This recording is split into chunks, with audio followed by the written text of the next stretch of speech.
আসসালামু আলাইকুম।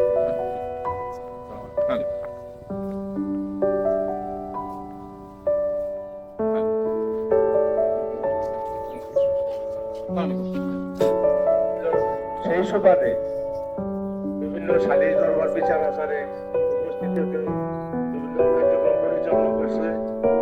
এখানে সংযুক্ত করছে। আসসালামু আলাইকুম। ধন্যবাদ। আমাদের জানাজার মধ্যে উপস্থিত হয়েছেন আমাদের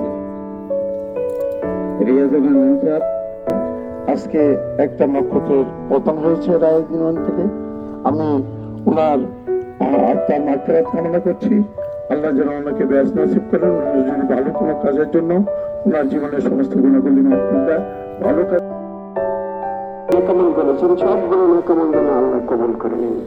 উনি রাজনীতি করেছে, মেম্বারি করেছে, যদি উনি আচার আচরণে কথায় বার্তায় কোন ধরনের আপনাদের মনে কোনো আঘাত পেয়ে থাকেন, তাহলে আল্লাহর হস্তে ওনাকে মাফ করে দিবেন এবং ওনার জন্য প্রাণ খুলে দোয়া করবেন।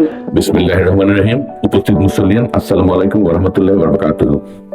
জনাব আব্দুল মান্নান সাহেব আপনাদের এই 7 নম্বর ওয়ার্ডের সাবেক পরিষদের সদস্য ছিলেন। আপনাদের সাথে চলাফেরা করেছেন, বিচার আচার করেছেন। ওনার যদি চলাফেরায় কোনো কষ্ট পেয়ে থাকেন, আপনারা আল্লাহর ওয়াস্তে আজকে ওনাকে ক্ষমা করে দিয়েন। আমরা গাজীপুর জেলা বিএনপির পক্ষ থেকে এবং কাপাসিয়া উপজেলা বিএনপির পক্ষ থেকে গভীর শোক ও সমবেদনা জানাচ্ছি।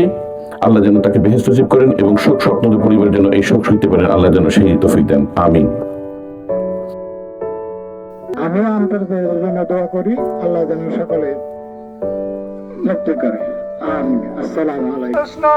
আমার ভাই অন্যায় অপরাধ করে দেয়, কথা বলতে